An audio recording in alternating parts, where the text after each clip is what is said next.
Live. Hey, we are currently live. You want to go ahead and do your little share that you Yeah, do? I'm doing it. I can't believe I Ellen did her spoke last to show, man.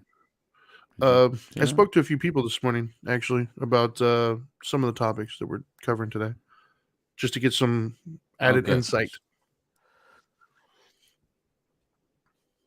Should be interesting. Anyways, let me know when you're ready, and I'll run the intro, and we'll do this thing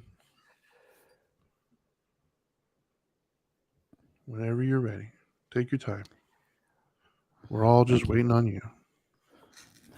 It's, we're not just live or anything. Everybody's just listening to us talk. Did you hear me? What I Yeah. said, man? Ellen's done. I didn't even know that Oh, was coming. I didn't even know it was coming up. so you ready? You good? No, she was retired. Yeah, I'm good, man. Let's go. No, dude, your internet's so bad still. Oh well, let's see. Let's see how today goes. All right, ready? I'm gonna run the What? intro. What's going on now? Intro. Shut up and sit down.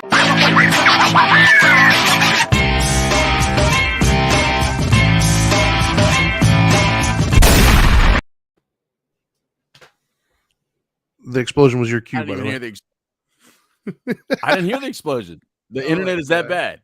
Oh my god. And by the way, anyway, first of all, welcome to Dope and Dharma. This is the the middle edition of Dope and Dharma. I'm the street certified dope Dr. Louis Delgado here with the Dharma guy, my partner Trinity Phillips. What's up, man? Hey, what is up?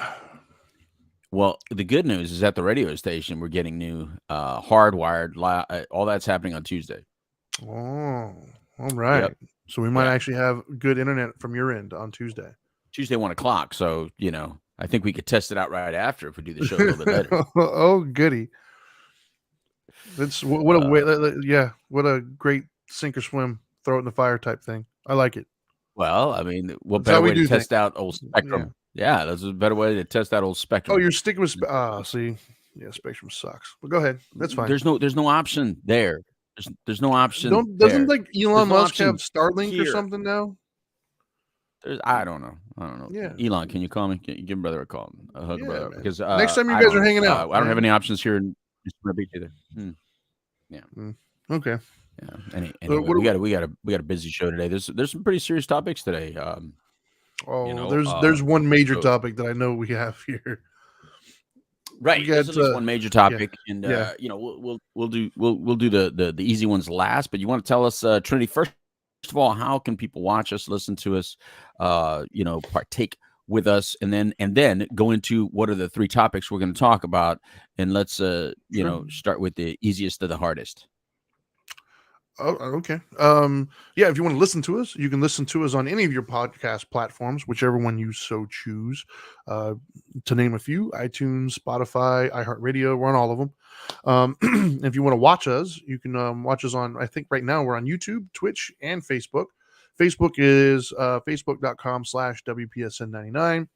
Both YouTube and Twitch. You just look up Dope and Dharma, and you will find us there. That's all I got. That's it. Great. Now, what are we talking about today? So the topics. So you don't want me to read them off as labeled. You want us to go from easiest to last, easiest to worst. Yeah, that makes sense. So the easiest one for me, anyways. Yeah, good fellas to Texas, man. Yeah. Okay. So from the Goodfellas aspect, and I got a full confession. I'm not as bothered by this as many other people I know. I don't know what that says about me, but yesterday Ray Liotta died in his sleep at 67 years old. Most of you probably know Ray Liotta as from the Goodfellas and many other like mob related movies. I think he's done a couple other ones of late, but most of it is mob related type stuff. He did really good in those roles. I was not torn up by his death. It's a name that I know, but my love affair with him started and ended with Goodfellas, and that was so long ago. I really haven't given him a second thought since, personally. But I mean, it sucks to hear anybody passing. But like my wife was kind of how do I say this? She was more distraught about it than I was. Not to say that she was like crying or anything else, but she was more shocked than I was. You obviously were because you sent it to me, so I know. But I think Goodfellas. I think you had a different relationship with Goodfellas. Yeah, I would. Yeah, I wouldn't use the word shocked, but before we get too far on that, so what I was asking you to do, Trinity, was to let people know we're going to talk about Ray Liotta. We're going to talk about Kevin Spacey. Has some charges coming up, so we're going to talk about that a little bit later on in the show. And then in the third part of the show, which is probably going to be the most major part of the show, because it shouldn't take us too long to talk about Liotta and Kevin Spacey. We're going to talk about shootings in America. Some of you are going the gun route, some of you the mental health route. Either way, we need to talk about it. So that's the third topic of discussion we're going to do. But let's go back to Ray Liotta. We're talking about Ray Liotta right now because he did pass away, and I do have a relationship.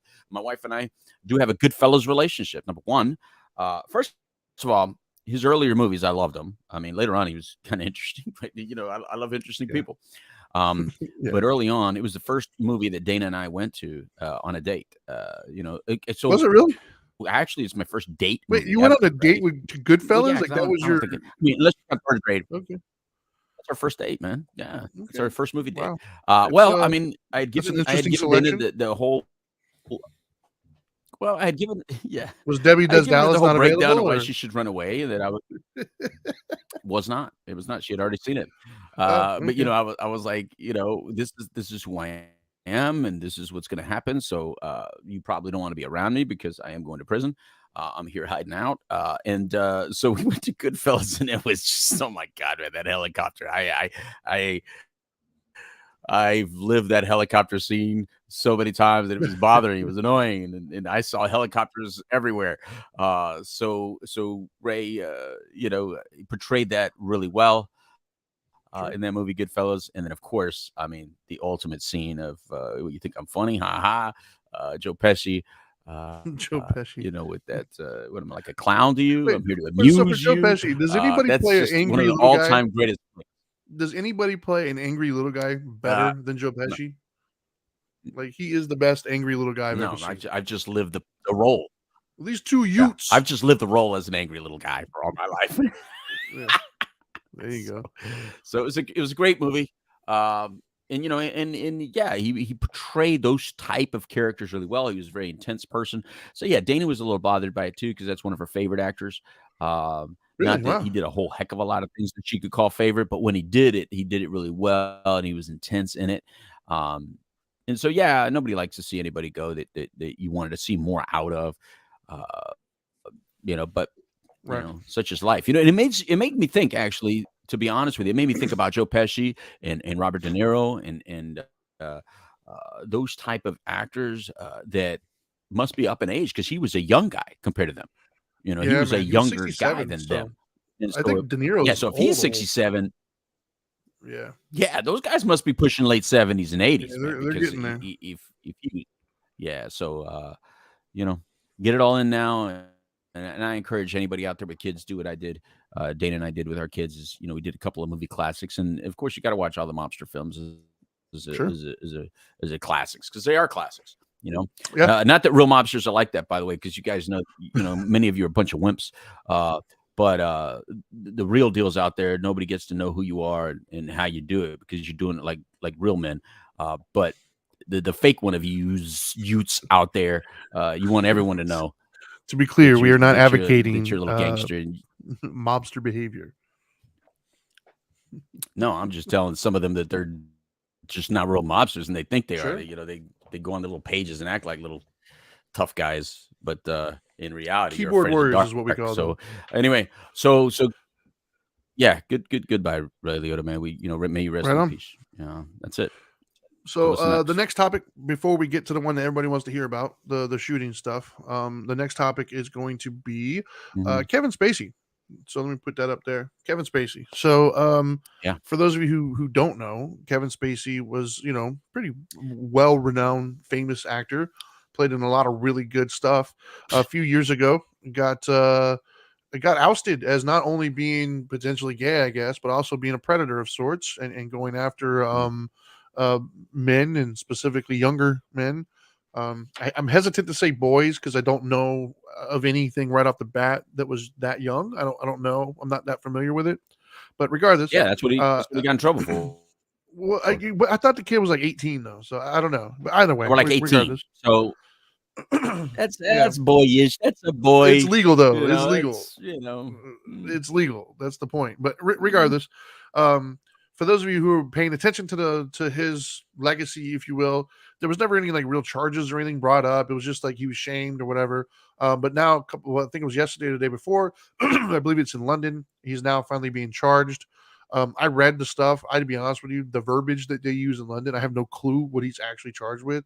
It seems like he's charged with a rape, I guess. I don't know, like involuntary penetration or something. I don't. The way that they worded it over there, I have no clue.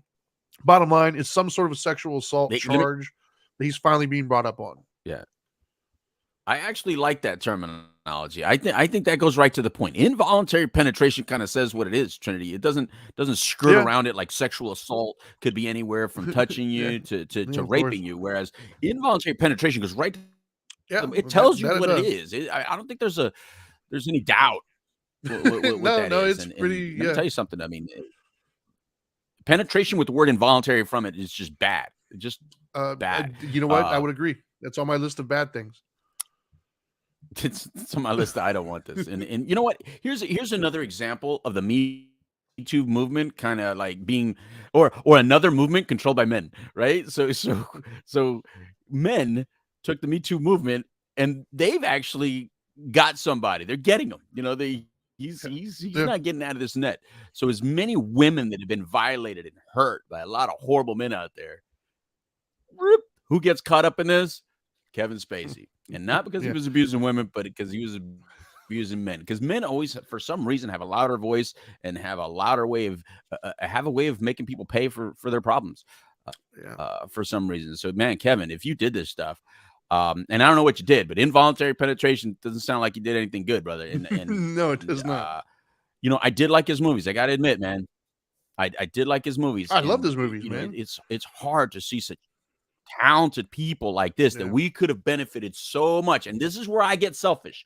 Trinity, because I like to watch certain people do their arts and crafts, right? Sure. And then they go do something ridiculous, whether it's vomiting at the mouth politically, or they abuse women, or they go now in this case abuse men that they involuntarily. What do we do then, man? What are we supposed to do with this art? How do you separate the art from the person? And you know, do you now remove these movies if he's convicted? Do you remove, because we don't do that with other stuff, right? Those movies are still out there regardless of what they did, right? Yeah, I don't think there's an easy answer. I think each person has to kind of like Bill Cosby, for instance. It was easy for me to not like watch his stand up or even to not watch the show because it's so old now. I've already seen a lot of them. Like, so it was easy for me to avoid that. Right. Michael Jackson for me was a little bit harder only because I grew up with some of his music and I did like it. So to have that stuff come on and like, it was hard. But with Kevin Spacey, I think the good news is most of his movies, you know, it's done. So if you were to put out new stuff again, would I watch it? Oh, I don't know, man. I'm not sure what I would do. Because Usual Suspects to me is a classic. Well, that thing was amazing. Kaiser Sose, baby. Such a good movie. And I love House of Cards too. Trinity. If you would do that, all the Harvey Weinstein movies are great. I know. I don't think Weinstein's did a bad movie. Well, I think everything in the Weinstein collection is a good movie. All of Hollywood, almost all of the movies we wouldn't be able to watch because somebody in there did something stupid at some point. So yeah, I don't know, man. It's a hard one. That's my point. Like R. Kelly, you still listen to his music. But that's my point. You know? So, I mean, dude, I don't think I ever did. So, but look, I agree with you, Cosby. It was a hard hit at first of what he did, but it was an easy hit to not watch Cosby because there's nothing relevant that he did since I was a kid. So, like you said, I'd seen it all. So it's not like there were a bunch of movies out there that I go, hey kids, you got to watch this. You know what I mean? Right. MJ, Michael Jackson, not Michael Jordan, Michael Jackson. Well, that's easy because I never really liked the music in the first place. So to me, it was just like, why are we still playing this music? You know, even at places where little kids are, you know, like Disney. You know what I mean? Why is this music still being played? But I get it because you're right, Trinity. I mean, if we get rid of all of the music and all of the art that these violators did, well, then what do we have left? I mean, really? Nothing. I mean, because art. Look, really, truly, Mr. Rogers people. They're not all well. Mr. Rogers and Bob Ross. That's all we have. So, And I'm sure somebody out there is saying, "Well, let me tell you my Mr. Rogers story." I mean, someone out oh there god, probably has a story no, to tell. not Mr. You keep Rogers, it to yourself. I don't want to hear about it. right? I don't want to hear it. Don't you taint Mr. Rogers and Did Bob you just Ross. say You leave them taint in alone. Mr. Rogers? Oh my I'm god. gonna leave that one alone. Luckily, right now, Uh, my mother that flew over my mother's head if she's watching. So oh my that's the good thing gosh. about that. But yeah, man. I mean, there's really no way to do this correctly. Um, I mean, finally they had brought some Roseanne episodes back, Yeah, the old ones after removing those because I mean they had kept the Cosby Show on the whole time, even when he went to prison. So I don't anticipate his movies disappearing. People forget about these kinds of things, unfortunately, and to be honest with you, I don't think people really care about some of the victims in all this enough. yeah, So I think it's real easy for the masses to ignore that and just view the art as a separate thing. And sure. Trinity, I don't know the right answer. I don't know the right answer whether that is. I I don't mean, think there for is a me, right answer. yeah, for me, I think it really does depend on the offense. And I'm sorry to say that some offenses to me scream a little bit louder than others, and I think that's why the Michael Jackson one really hits me a little bit different because that's little kids, and I think with little Yeah, man. kids, Yeah, I just think that a little bit. And I'm not saying he was convicted. So all you Michael Jackson fans, don't freak out on me. It's my opinion that the victims that have come forward have a voice that should be heard. I'm not biased by the legend of who he is, and I'm not awestruck by who he was, so that I'm not going to listen to the many voices that had come forward. But with this particular case, Spacey, you're going to have your day in court. We don't know if you're guilty or if you're innocent. I mean, this could just be people jumping on the bandwagon, just try to get at the right. guy because know, I don't know. Maybe he didn't. Maybe he didn't. Maybe he didn't involuntarily penetrate you, and maybe that's what Such you a want. I weird don't way. know. I don't want to victim shame, and I don't want to Kevin Spacey shame. I just don't know the situation, so we'll see. We'll see how it all Yeah, plays out. yeah, pretty much. All right, so on to the topic that Yeah. I think What, most people is are. Marissa saying right there? She was saying what they did to Roseanne Yeah. was Before we move on, disgusting. what is it? Was it was? She's a legend, and Yeah, I she don't should like always what be they did seen to as a her. legend. Roseanne's one of the funniest women ever, and paved the way for a lot of women. So yeah, I agree with you, Marissa. Anyway, Yeah. third topic, because this is the doozy. This is the one that this is the one that it's hard to even be laughing and joking around like we're doing right now. Yeah. So for those of you who are not in the States, who are listening to us, or for those of you who kind of just don't pay attention to media in any way, shape, or form, you might not be aware, but we've had yet another mass school shooting, I guess. It seems like there's been quite a few of them. It feels like there's been quite a few of them, right? I mean, lately, especially. But the most recent one kind of hits a little bit different for many people because of the victims involved. It was was it fourth graders, I think. I don't know Yeah. the numbers keep changing every day, but it was last I heard it was 19 children and 2 teachers that were shot and killed from Right. a young man of the age of 18 who went and purchased some firearms, went into the school, and decided to, kill a bunch of them. So consequently, Right. that has started now a pretty in depth discussion with a lot of people right now. There's a debate going on as to like what is the problem, how do we solve this problem, who's at fault, that kind of thing. The mainstream media, if you will, they're pushing out the right versus left arguments. The right is basically further entrenched now into the idea that it's not the guns that's a problem; it's the lack of guns. If there was more people who were the good guy with a gun, then less of these things would be happening. The left side is more along the lines of there's too many guns out there, period. We have too much access and they shouldn't have them. And both of them feel further vindicated or validated, if you will, with their stance based upon this happening. So there's 2 completely different perspectives coming at it.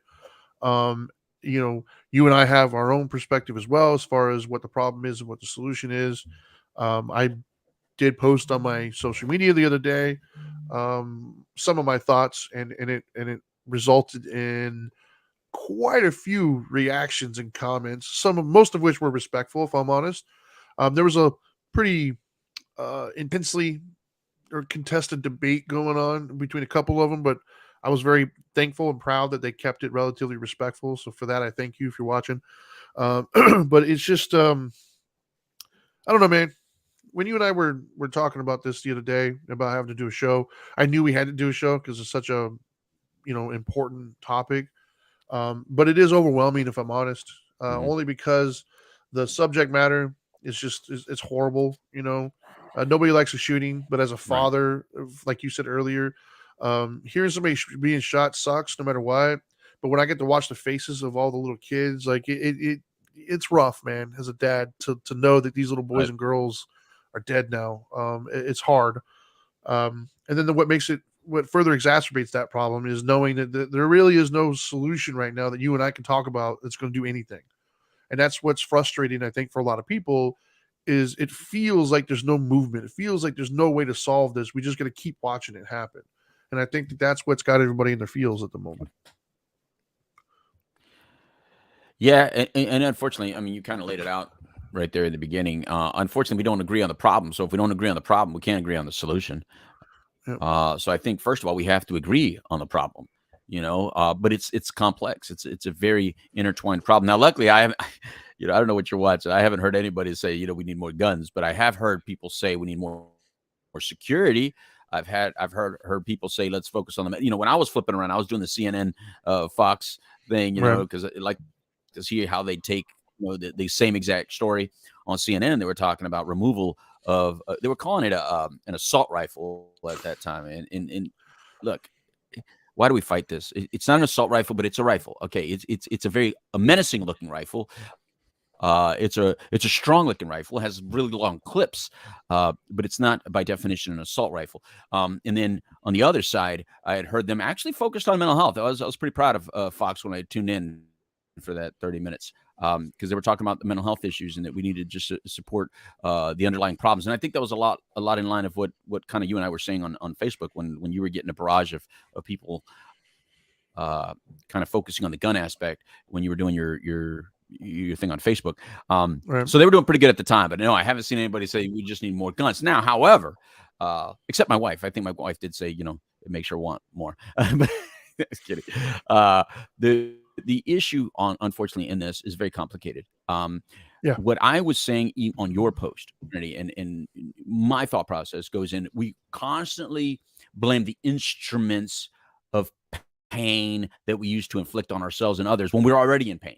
Now, pain already exists. So we know that the person is in pain, meaning the person who commits the crime.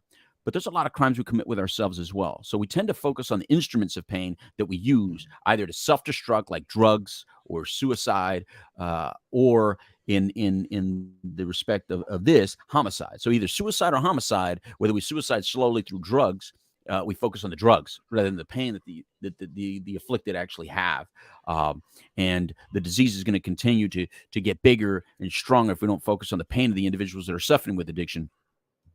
And then the pain that the individual has, but instead of focusing on inward, they focus outward and they go hurt somebody like this young man did. Did he kill his grandmother? I think he hurt her, right? Like, did he kill her? So Last I heard, she he was like afflicted on other ICU. people. Okay. So here's an individual in pain. And there's a lot of individuals like that in pain. Some of you out there are hurting yourselves through drug use. And then, like I said, we tend to focus on the drugs. Let's ban the drugs. Let's get rid of the drugs. Let's make them illegal. And yeah, they're all illegal. And yet drugs are still out there and prevalent. Why? Because you want them because you're in so much pain that you want to do anything to get rid of that pain. You're willing to do whatever is there. So that's why no matter what drug we illegalize, you find a different one, or you find a variation of that one, or you make one in your little laboratory in the university of whatever. And then the same thing with this. Yeah, we can get rid of AR-15s, but then what? If I'm in that kind of pain and I want to hurt you and I want to hurt someone else, I'm going to use a different instrument. I'm going to use a handgun. I'm going to use a knife. I'm going to use a bomb. I'm going to use poison. I'm going to use anything because I want to hurt other people because I'm in pain. So what is the true issue here then? What is the true issue? And I hear some of you saying, oh yeah, but these kind of guns, you can hurt more people at a clip. Okay, but you know what? Even if my one kid got hurt by someone else's kid, that's all I don't care. That's enough to me. One kid is enough. So how can you say one person or one lost life is enough, but then you only want to focus on the large masses of people? And then only when it's a large masses of people do you really care. And you only care about those instruments used in that situation. Look, Well, speaking on that all though, I have some look, facts as a rebuttal mhm. to that, by the way. Like, because I did, Okay, go ahead. Go ahead. so I knew this topic was going to be Rebut- intense, if you will. So I do have Okay. some Okay. facts here that I did look up that are commonly facts in reference to things and ideas that are commonly put up there, right?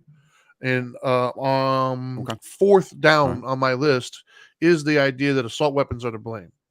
The first one is gun violence has been on a downward trajectory since 1994, which is when the ban happened for assault rifles, and has continued to fall even after that ban expired in 2004 because there wasn't a quote unquote assault weapon ban. The second truth is handguns Okay. account for more deaths than any other gun. 59% of gun deaths in this country are attributed to handguns. Mhm. Only 3% Right. are associated to rifles. The next one would be banning of high capacity magazines, but that doesn't seem to stop it because the major shootings that we've had are New York, California, DC, New Jersey, and Colorado, all of which have bans on high magazine bans or high magazine clips. Um, and of course, it still happens in those states. And then the last one would be, or the next couple would be that other countries in Europe have strict bans on firearms, yet still experience mass events. Ban firearms and people will still find ways to kill one another. Is basically what you were just getting at. And then the other one is people argue that the state, the whatchamacallit, the Second Amendment doesn't include things like that, but it did actually. It Right. included like cannons and stuff. So it didn't include only muskets. It included basically any firearm that we had access to for the most part. So that's just I know because I know that's an Right. argument that comes up a lot. Is it's assault rifles, which once again, for Right. those of you who aren't aware, um, the AR-15. I don't even think that was actually used in this one, to be honest with you. But regardless, the AR-15 is Uh-huh. not a quote unquote assault rifle. It's a semi-automatic rifle, which means for every trigger pull you do, one bullet comes out. Much in the same way as the guns that most people carry every day. Typically, when people say assault rifle, I think what they really mean is like an automatic one where you just pull the trigger and it just fires a bunch. And the AR-15 does not do that. Right. So I just wanted to. Right. So Trust I me. have There's nobody on. I was just I have a No, lot of I was just going facts to say here there's that I nobody want to on the make sure front we get lines of out. any war. Right. There's nobody on the front lines of any war or conflict that wants an AR-15 over the government issued assault rifle that they're given. Trust The me. M16, Give no. me any of the. Yeah, give me any of the whether it's American made, Chinese made, or Russian made assault rifles over an AR-15 any day if I'm going to have to go over to war and conflict. But yeah, it looks like it. It does look menacing. I get what you're saying. It does look menacing, but that's not the case. Look, the case is this was an 18-year-old kid, man. This was an 18-year-old kid. What the hell happened to him, Trinity? What the hell happened to these kids? I mean, we have one on trial right now, right? Aren't they like in the sentencing stages for that other kid? For the Parkland shooting You know kid? what? I don't know. We could be. I don't know. I haven't been paying attention. I think so. I think we're in the sentencing stages. We see these young kids that are so angry. And look, man, here's where I go with it. I left, a lot of you don't know this, and I'm not trying to throw it out there, and I'm not trying to get you to look at me any other way, but I left my high school due to a shooting. I didn't shoot in a high school, but I was involved in a shooting in my senior year, in the last month of my senior year. That's how I left high school. I was kicked out of high school for that. Now, was I an angry kid? Absolutely. It was a different scenario. We didn't walk into somewhere specifically to hurt people, but we got placed in a situation, or we put ourselves in a situation where it was, a couple of us against 300, and it did not go well for anybody involved. But that's how I left my high school. So when I think about it, I go back to those days and I'm thinking, was I violent enough to be able to do something like this? And I'm saying, yeah, absolutely, man. I carried a gun at that age. I had a weapon at that age, and it was a Mac 10, so it was also a menacing looking weapon. My Mac 10 was not a little handgun, little pew pew. It shot 9mm shells, which isn't that big of a deal. They're readily available and they're relatively cheap, but it was still a Mac 10. And it was not the one involved in the shooting that day, thankfully. But I wasn't the shooter, by the way, and I wasn't the shooter, which is why everything that happened at the end of it all. But my point is I can't help but think, Trinity, of these young kids that were angry like I was, and nobody really knew how angry I was. Nobody knew I was as volatile as I was, because on the outside I'm laughing, I'm joking around, I'm partying, I'm having a good time, but on the inside, man, I was so dead. I was so angry. I hated everybody and everything. And nobody knew it. Nobody knew how bad I was hurting. And so I would stuff my brain full of substances. I would stuff my brain full of crazy activity and risky behavior, because I didn't care if I lived or died. I really didn't. And if you went down with me, so what? So what? I really didn't care about your life. I didn't care about my life. And that's the way it is, right? That if you don't care about your own life, then you're not going to care about other people's life. So when I hear this, it's not that I want to go on the side of the shooter, but I can't help but also think about the shooter and what pain this child must have been in. So then he goes and violates the rights and the homes of so many beautiful young kids that they didn't deserve any of this. They didn't deserve to be in the firing line of this individual, man. But it started somewhere else. And if we don't figure out where it started, like we did with when you and I were talking yesterday, you brought up a point about serial killers and how we've studied serial killers. And yes, we used to study serial killers. We probably still do, but we used to know more about the study of serial killers, right? But it doesn't seem like we're even interested in studying these young kids that are becoming serial mass murderers. I don't hear enough about how we're studying the brain, the thought process, the feelings. It's because we're like, well, we don't care about them. Screw them and who they are. Let's concern ourselves about the victims. And I agree with you. Let's concern ourselves about the victim. But you can do both. You can be very concerning and loving towards the victim and their families, but you can also be mindful that if we don't learn about the mind of a young child that can go into a school and shoot multiple people, multiple children, then how can we figure this out to help people in the future? What can we do? Because these are the same kids that commit suicide. These are the same kids that kill themselves in overdoses. And we had 103,000 overdose deaths last year. You think these people were in love with themselves? No, they weren't loving themselves. They were hurting and they were dying inside. And it was hard to get in the way and stop them from hurting themselves. So we got suicides, we got overdoses, and yes, we have murderers as well. But all similar pains, just their outlet is very different. Yeah, I mean, so when you were telling your story, I never even looked at it that way. Like, I never asked myself, would I do something like that? But when you were talking, I couldn't help but to look back at my own behaviors. And I did. Like, I wasn't successful, but we did. Like, I remember very distinctly, somebody did something to us, and the way we were retaliated was we drove by their house and we shot at the house. So like I did participate in those types of things where we were the aggressor in that situation. And I agree with you. I was in pain, man. Like, I went through a lot of stuff as a kid that my mind just couldn't wrap myself around. And like I get the notion to be angry at these people and want to just shun them and blame them and everything else.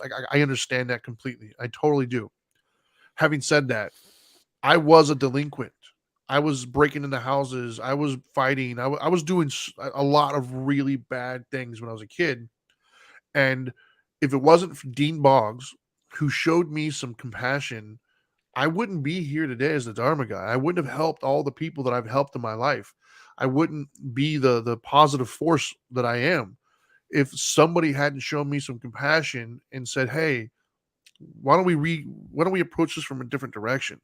Right? Like, if all we want to do is just get mad and blame somebody, and like get even with them, if you will, every time they do something that we don't like, then you're never gonna have a shortage of situations to do that with. Number one. Number two, be careful, because if I judge you off the worst moment in your life, I'm gonna say I could probably judge a lot of you. And I know it's not popular to think of it this way. But as like what you were saying earlier, Louis, like I feel the same, dude. Like in many people's lives, the behavior that I was doing when I was younger, I would have been a lost cause to a lot of people. But I feel very far away from being a lost cause at this point in my life. And so this notion that we just throw people away, or I can't get on board with that, dude. I just can't. especially when I have kids and I talk to their friends. And when I get involved in discussions, dude, they're so lost. Like they are so lost. They don't know how to handle things. They don't know how to critically solve problems in their lives. They don't know how to emotionally connect with other people. They don't know. They don't have the skill set. And then so we in that sense as a society, we failed them. And when they go off and do something horrible, we failed them. Because no little boy or little girl, like, because that's the thing too, is you got to stop looking at this 18-year-old, right? Does it change it for anybody? And this is a rhetorical question, unless you want to comment by all means. And if you're watching live, you can comment on Facebook, YouTube, or Twitch. Um, cool. Oh my God, I forgot where I was going with it. See, I was trying to promote and I totally forgot where I was going with it. Oh, there we go. Right. Would it change it for anybody if instead of looking at this as an 18-year-old who went there and killed 19 kids, right? Get that out of your mind for a second. Look at it as a little boy who went through some things that he didn't know what to do with and grew up to hurt other people. Does that change it at all for anybody? If you look at it from that perspective, because that's what happened. He was once a little boy, full of life, just like the ones who are dead right now. He was once that kid, and somewhere he was failed by the system, the adults in his lives, whatever it was, he was failed because they didn't help him in the way he needed to be helped at some point. And he grew up and did the only thing he knew how to do, and that was hurt other people. Does it change the fact that what he did was horrible and he should be punished? No. Punish him and then hold him accountable. I'm not talking about that. What I'm talking about now is how do we prevent the next person who can't deal with their pain to go out there and hurt somebody else? If we keep chasing our tail, there's always going to be a tail to chase. Our way of doing things is obviously not working. We have a bunch of gun laws. They're not enforced properly. They don't stop people who already want to, commit crimes. The deterrence and the things, the arguments and all the stuff that we've been getting into all these years, it isn't working. So what I'm saying is, let's try something different. Let's try to actually come at it from a place of love and compassion, right? Like we understand that it works in every other area, right? In my own life, my mom was a prison guard and she was pretty rough. My dad was a horrible person who beat us and stuff. It didn't stop me from doing things. I went out and did it anyways. So the iron fist doesn't work. Right.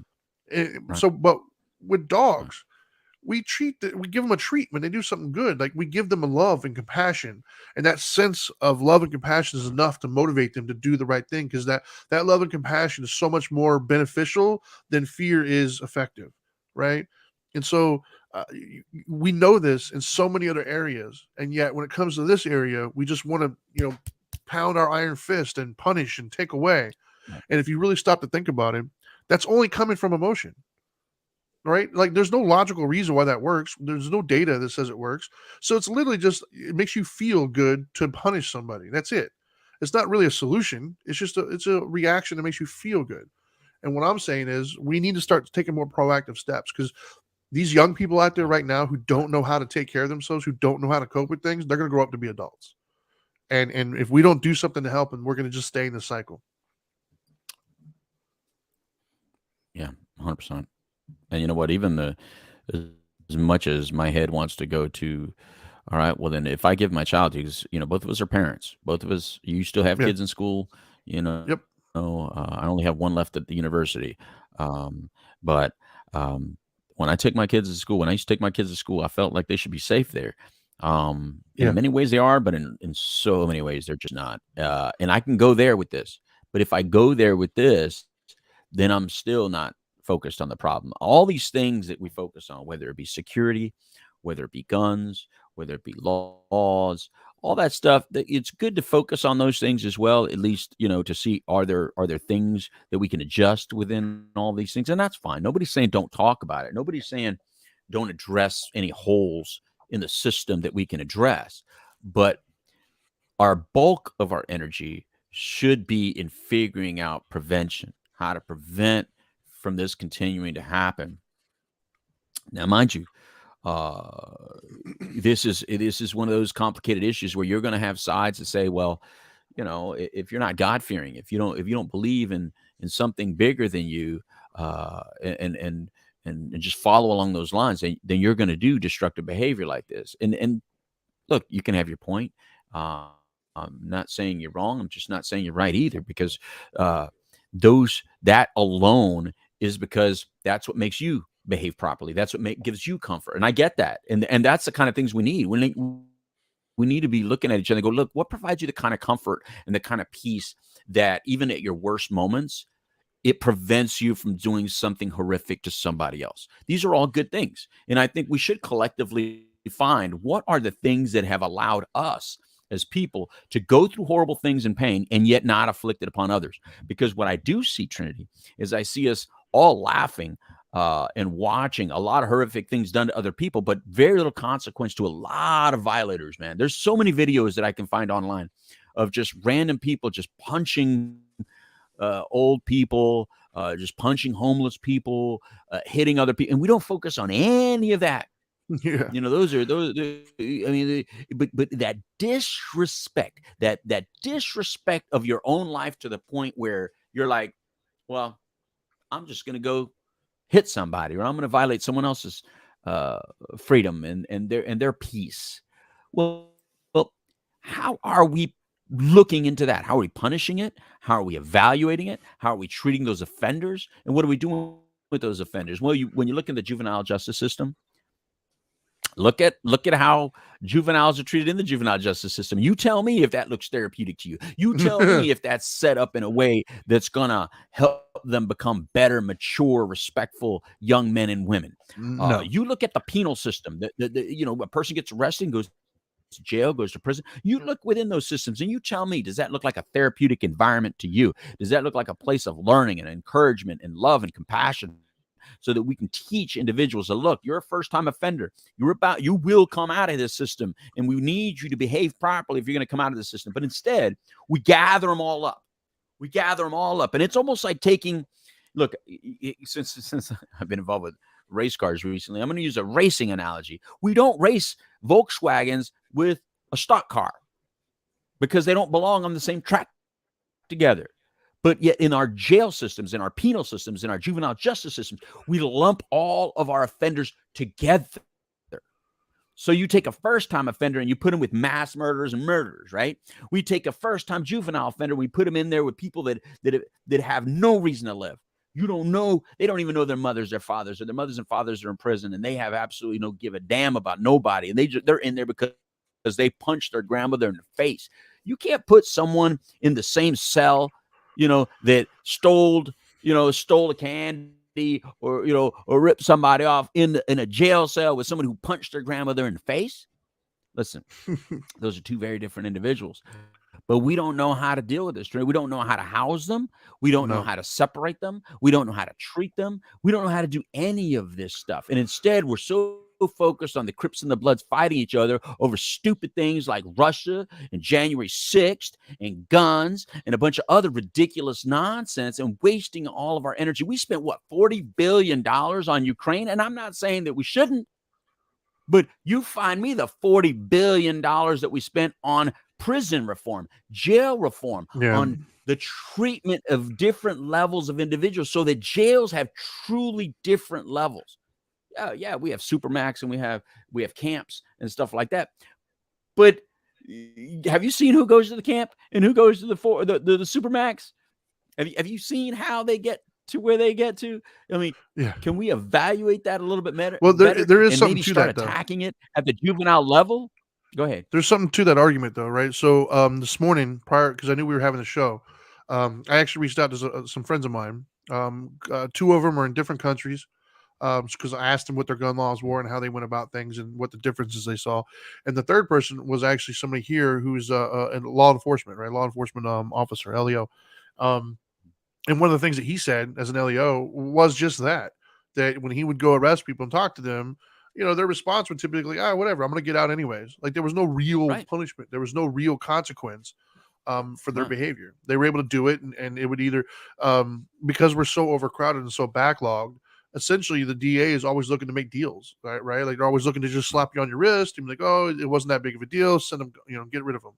And what that did was basically reinforce the idea of there's no consequences. I can do what I want. So like you're onto something there for sure.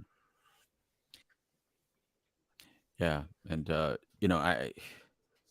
but that's the thing, man. It's, we don't address it on the forefront. Look, I ditched kindergarten.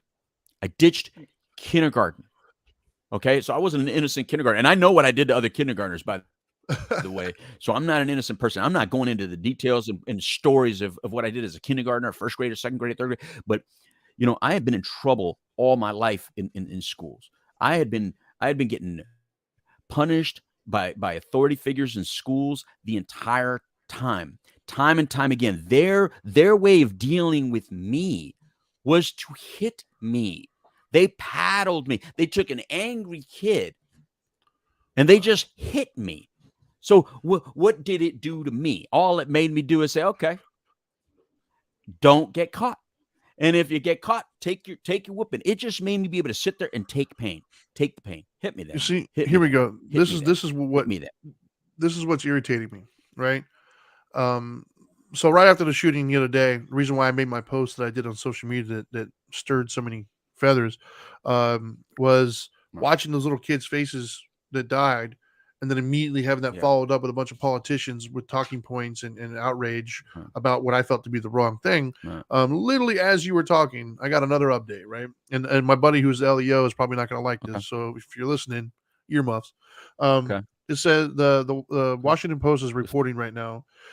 Texas Public Safety Director says police moved too slowly to confront gunmen in the Uvalde school shooting. And what I read from that is more blame, right? Like everybody just wants to blame. Well, you ran in too slow, or well, you gave him the gun. Well, you didn't report this. And yet I still don't hear too many people focusing on why did that dude think it was appropriate to do it in the first place? Because if it's access to guns, how come you and I both have guns in our house and we've never shot a single person? I have access to it. I literally can go pick it up right now. It's not access. It's the mentality of I'm going to do this. But like this blame stuff irritates the shit out of me, dude. It really does. Like right, so now we're blaming the cops. It's the cops' fault that they didn't get there fast enough. Like, stop. We're so desperate to leave. Even as adults, we can't handle our pain, right? Like we're so not wanting to feel our pain that instead of dealing with it, we just put it off and blame somebody else. And yet we're supposed to teach our kids how to deal with their pain. We can't do it ourselves. Well, ridiculous. I mean, going along that line, I mean, not long ago, weren't people demonizing Border Patrol agents? And wasn't it a Border Patrol agent that actually stopped this? Yeah, wasn't it a Border Patrol agency that actually put an end to this? Yep. So, Kathy says, asked a question, so I want to address it. She goes, what do you think would have reached you when I was sharing a little bit? I don't know, Kathy. I don't know. I don't like to go there, like woulda, coulda, shoulda. I'm not a woulda, coulda, shoulda person, but where I would like to go for the future Louis and Trinities of the world that may be feeling a certain type of way, is just you have a table of professionals that aren't so much caring about having it to go the way they want it to go, but instead just having an open dialogue about, let's look, if we would scrap the entire, and just bear with me here, and oh boy, yeah, if we would just scrap the entire way, just let's say we had a blank slate. I'm not saying do it. I'm just saying, let's say we had a blank slate from offense to punitive measure. How would we draw it up today? Like, how would we really draw it up? And I'm saying it doesn't harm us. We have a big enough country. We have enough people to actually test a bunch of different modalities. And I'm not saying we're not doing it, because we actually are. There's a lot of prisons that have a lot of, by the way, and I think we should know more about that. There's a lot of good people within the legal system that are trying different methods to see what works. But I think we need to know more about it so that we as a community can maybe support some of that, maybe help. Drug court is a good example. Drug court's a great example. There's a lot of good people that have changed their life around due to drug court. And there's so many of us that would not have been, like I wouldn't have been able, if I would have got arrested, I wouldn't have been able to qualify for drug court. So it still wouldn't have allowed for a violent offender or a drug dealer to get in it, drug court, by the way. And so I would have been disqualified. But that meant that a lot of my friends who to this day might still be suffering, they would have a better opportunity. They, and I feel for them, because some of them watch this and listen to this. So they know, I don't think you guys even know how much guilt I feel to where you ended up in your life and some of the suffering that you had in your life because of my personal influence of what I contributed to that situation. I don't think you understand that. I think some of you know of what I intended to do to you, and you've forgiven me, and I thank you very much for that. but I think there's a lot of healing that has happened between 17 and 52. And here we have young kids that are in fourth grade that they'll never have that opportunity. We have an 18-year-old that'll never have that opportunity. He's dead.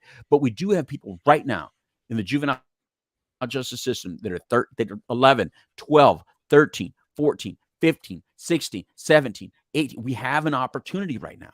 And how many of you parents out there have had a kid that's acting out, breaking stuff, right? And you call law enforcement. Law enforcement says they're allowed to break their stuff. They're allowed to break. They haven't committed a crime. They're allowed to break everything in their house. They're allowed to break your windows. They're allowed to do all that stuff. When they commit a crime, then we can get involved. It's like you have to wait your kid to get arrested for the system to help them, because it's violating the kid's rights to involuntarily place them in some sort of disciplinary action or in some sort of therapeutic environment until they break the law. So even in that system, it's broken. Ask anybody that works with juvenile delinquent kids, and I hate saying it like that, juvenile delinquents, or but that's what we call them, right? So how do we prevent it? Because I remember as a case manager when I was first in this business. This is why I fell in love with this business, because they'd give me the hardest cases, and I would go into the worst scenarios with the way these kids lived, and I would interact with these kids, and I could love them where they were at. But their parents were like, what am I supposed to do? And I said, unfortunately, the system is set up so once they get arrested, then we can work on it. But until then, it's all voluntary. It's all voluntary. They got to want this. Well, so a kid at that age doesn't want any of this. Yeah, I think we end on that note, to be honest with you. So my mother, actually, Kathy, I'm gonna put it up on the screen. She actually asked what I think should be the question that we end on. I think that, because we're talking about this, but yet we're just talking about the problem. We're not giving what we think to be solutions. So I think that's where we end. Okay. I want to end on that note. And I think you and I are in agreement as far as that's potentially the problem. So I'm going to go ahead and give mine, because I do have to go train a client here in a little bit, but I'm going to give what I think. And maybe it's the same as yours. Maybe it's not. I don't know. We've never even talked about this, but I think so. The question here was, so somebody from Twitch said that may be true in Florida, but in New York, outside services get involved first, i.e. social workers that deal with troubled kids. And that's awesome. I think, I think definitely, Right on. And if that's the case, then people from around the country need to go there and then learn what they're doing. Like, I think the agencies need to talk to one another and help each other out. Hey, this works. Hey, this doesn't work. Instead of right. measuring contest about, well, we do it better. No, we're all in this together, dude. We're all like a happy family. But anyways, so now I'm basing this response. So the question once again was, what can parents do before kids get into the system to help a child unwilling to discuss their issues? So basically, we're saying that we need to help kids cope and stuff. So how do we do that? Right? If you're a parent at home and you're hearing this and you believe in what we're saying, and you're like, well, how can I be part of the solution? Number one, I don't think we rely on legislators and Democrats. It starts at home with your own kids, with your own people that you have connection with, right? Which you have nieces, nephews, brothers, sisters, whatever it may be. And I already gave it away. I just said the word. Based upon what I've experienced in my life, what I've seen work for other people, all the reading that I've done, all the stuff that I've learned in my life, for me personally, I think it really boils down to connection. Having an empathetic connection with somebody. For like my kids, I don't think it has anything to do, or I don't think it has as much to do with the school, with social. It's my connection with them. Do they feel connected to somebody? Because I think that lack of connection is what drives our seeking behavior. Because at the end of the day, I think that's what we're looking for, is a connection, a true connection. It brings me back, and I know I've said it before, so if you've heard it on the show, sorry, but for those of you who haven't heard it, I bring it up because it was a really impactful study in my life early on, because I was very much don't turn the other cheek, very rough, very blah, blah, blah. There was I think it's the Harborough, I think it was called, the Harborough monkey study. And the monkey study was, they took baby monkeys from their parents, their moms more specifically, and they set them in this like cage. And when they opened the cage, they had two options. The left option was a really cold iron type, mama monkey, but it had food and water, so it had the necessities to survive and sustain life. On the right side, there was a soft, loving, welcoming mama monkey, but it had no sustainability, meaning Live or die is essentially what it's going to be. Go over here and live and be uncomfortable. Go over here, be comfortable and die. And I'm sorry, dude. I would have bet money and everything I had that it would have gone for the sustainable life. And I think everybody's thought process, well, of course, it's going to go for food and water. That's how you live. Almost every damn one of them would give up life to go feel connected to this loving, comforting mama monkey. And that to me, when I heard that study, that blew my mind. And that started me questioning things and looking at different things. And we are no different, man. We think survivability, but really what we're all kind of looking for is that connection, that sense that I'm connected to this other living thing. And so if you want to be part of the solution, that to me is the most important thing. Build a connection with the people around you, and more importantly, the young people around you, the children. They're not accessories, they're not a nuisance. They're little human beings that have grown up to be adults, and they need a connection with somebody. If they don't get it from you, they're going to find it somewhere else. And it could be in a substance, it could be in the wrong crowd, it could be in self-hatred or violence.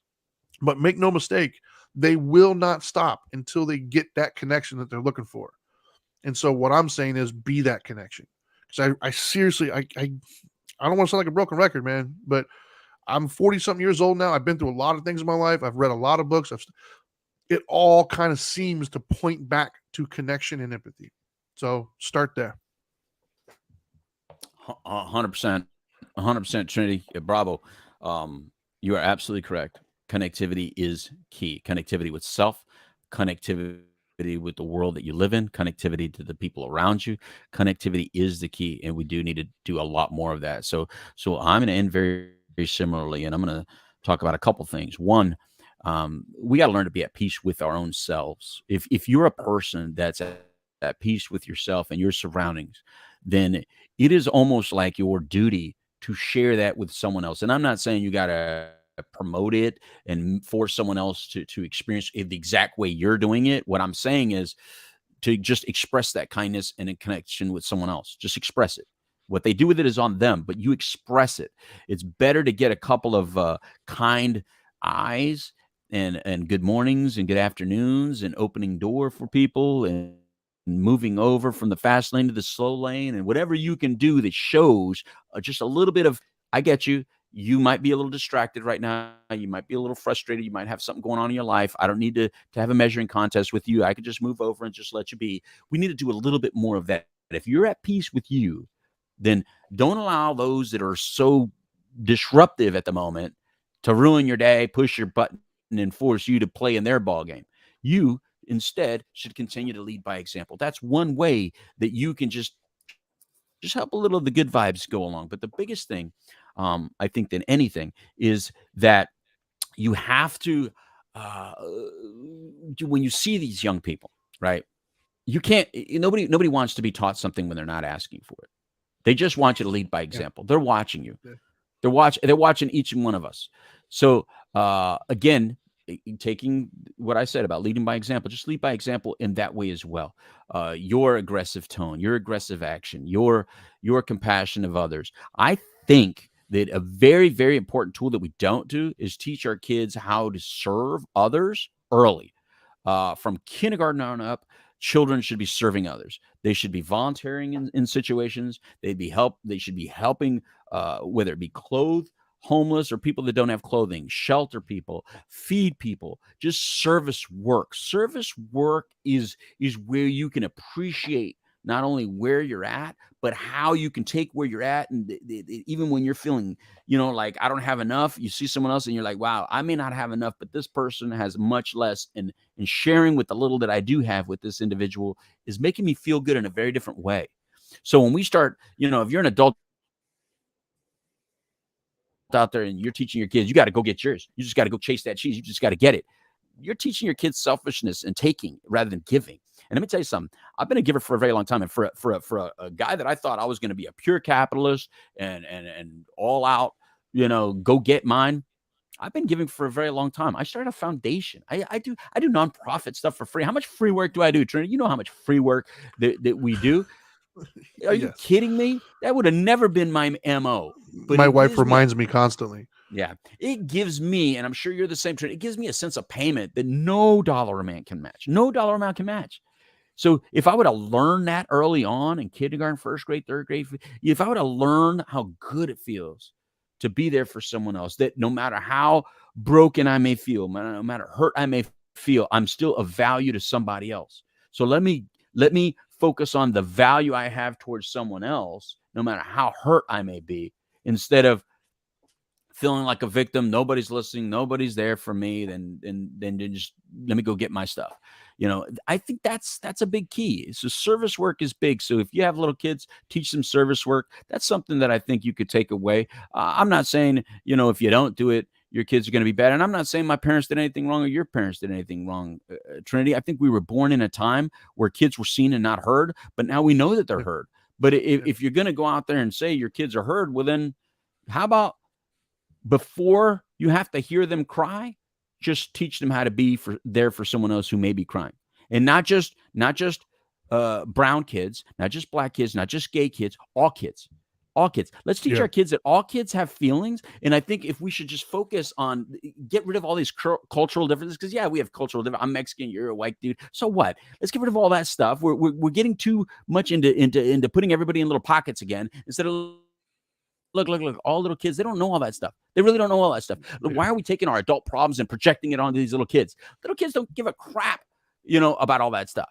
So let's stop taking our adult problems and giving it to our little kids, because what we're doing is we're creating a bunch of little kids that are angry and frustrated, and they're going to go get theirs because they're going to feel like, oh, you don't want me to have. Oh, you hate me. Oh, you're bullying me. No. Let's go back to what we need to do. These little kids can service other kids. We've seen it done all the time. Let's go back to little kids sharing and reward them for their sharing, reward them for giving back. And let's promote a little bit of that. That's it. Yeah, I agree. And I think with that, Trinity, we done? You got to go train somebody. And all right. So with that being said, Trinity, how can they follow us or continue to listen to us if they want to? You can follow us on social media. He is at the Dope Doctor on all media. I'm at the Dharma Guy, and we are at Dope and Dharma. And if you want to catch any of our shows, once again, all podcasting platforms. If you want to hear us audio, if you want to watch us, you can check us out on Facebook, YouTube, or Twitch under Dope and Dharma. And please share, like, all that other stuff. Make some comments. If you believe in what we're saying, if you like what we're saying, help spread the word. It's free. With all that being said, again, our condolences to all the families that lost their kids and their family members in Texas and in Boston and Massachusetts and Chicago and New York, all the places that have had shootings, even right here in Central Florida. Anyway, adios amigos. It's time for a taco. Goodbye.